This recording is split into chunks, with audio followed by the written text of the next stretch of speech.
There's a story that I've hesitated to share for quite some time. For many reasons, I have not shared this story, but when I was in Wyoming meeting with a group of the remnant, I shared this story. And even then, right before I shared it, I said, I hesitate to even share this. But after I was done, they encouraged me to share this story because it's a pretty significant story. So even as I film this, I'm still a little bit hesitant to share this story. But ultimately what this is for about 4 years, I was working as a principal of a small Christian school. And I don't know why, but that school is extremely important to God, extremely important to Him. I know this to be true because the things that took place in my life for the years leading up to being there had to happen in order for me to be there. So I knew, the moment it was offered to me, I knew it was very important to God. And as I worked through that job, it was a fight. There was a spiritual battle going over that school unlike anything I have ever seen in my life. It seemed like a lot of people wanted that school to be destroyed, and they don't even know why they wanted it to be destroyed. Christians spreading gossip and rumor all over the place, receiving goods and services and refusing to pay for it, writing bad checks. I've had the cops called on me. I've been threatened to be beat up. People saying they'd stand with you through anything and then running the second anything gets hard. People quitting, people getting fired. About 3 years in, I was kind of in a very lonely place in that I couldn't really share my struggles with anybody. I remember one day I was at church and somebody asked me how it was going, and this particular person was a parent at the school, so I said fine, because there's a lot of things I don't share. But inside, spiritually, if you would have seen what was going on inside, I just felt like I was covered in spiritual blood and just standing there holding two swords covered in spiritual blood. But I was standing.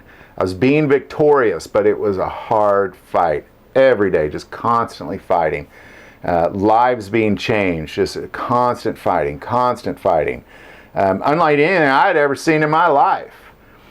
And there was one night that I was sleeping that somebody hit me on the foot and yelled, "Get up." And I didn't. I kind of stirred like I felt it, but I really wasn't quite awake. They hit me a second time and with a more stern voice said, "Get up." And as I woke up, I saw two men standing over me. Now the light was on, but the light was not on. And they were in red and black, almost like a Roman soldier's uniform. One was tall with long hair, one was short with short hair. And I knew who they were. I mean, I'd never seen them before, but I knew they were angels. I kind of knew why they were there. I wasn't afraid of them. I mean, normally if you wake up in the middle of the night, somebody says, "Get up," then there's two men standing over your bed. It's a pretty scary moment.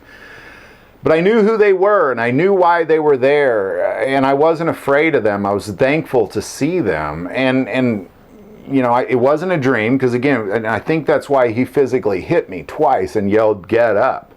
And that's why lights were on. So I started talking to the man with long hair, the tall man with long hair. And we didn't speak, like we didn't audibly speak, but we were talking to each other. It was a really strange thing. It was as if we were talking, but no words were being said. And I said to him, "Protect my family." And he said, "Well, that's why we're here." And I said, "I'm trying my hardest. I'm doing everything I can. Like, I'm truly trying my hardest." And he said, I know you are." And then he looked at me and he said, "Don't ever forget this. Don't ever forget this." And then I fell into a deep sleep. It's almost like I just went unconscious. When I woke up the next morning, I shared with my wife what had happened. And I often reflect on that. Why did that happen? Why would God do that? Let's start by saying, I don't think I have any ability to see anything. God allowed this to happen. They made themselves known to me. They made themselves able to be seen, not I had the ability to see them. And I believe they did this, one, to encourage me. It was a heavy fight. And there was obviously a lot of points where I wanted to quit and I didn't want to do it, but I committed. If I would stay as long as God told me to stay. But I believe they also said, don't ever forget this, because I know that angels are there because God told them to be there. And as long as I'm on His path and within His will, I do believe that they're going to be there to protect me and my family. But once I get out of His will or off of His path, or I'm quick to forget these things, that's when things start going bad. So I believe that's what that interaction was all about. Now I want to share two things that kind of follow up with that. Number one, I don't know why I did it. I was in spiritual warfare, and I recognized it as spiritual warfare. It had nothing to do with people at all. It had to do with spiritual warfare. I was battling against principalities of evil and darkness. So I wanted to it was my weird way of just preparing myself every day for that spiritual war. So I kind of started wearing a uniform. I thought about wearing red and black, but I think if I wore red and black every day, people think I'm satanic. But I always wore black with one color. I never had any sort of patterns or anything. So it was just black and one color, and that's all I wore for about 2 years. And people would say, man, you're wearing a lot of black. And it's a dumb thing. I didn't have to, obviously. But it was just kind of my strange way of preparing myself. That's how I knew I was going off to war every day, as I'd get up and I'd put on this uniform, and it was always black and one other color. There you go. I wanted to share that for many different reasons. Number one, a lot of times, especially if you don't believe in God, it's something about seeing with your eyes. When this guy hit me and told me to get up, it was kind of funny. It was about a month or two later, I was reading about when Peter was in prison and an angel hit him and told him to get up. And right when I read that, I thought, oh, I know that guy. I've met him before. So there you go. Just wanted to share that story. If it helps anybody, they're out there. There's a spiritual war going on around us right now. And it's more real than we are.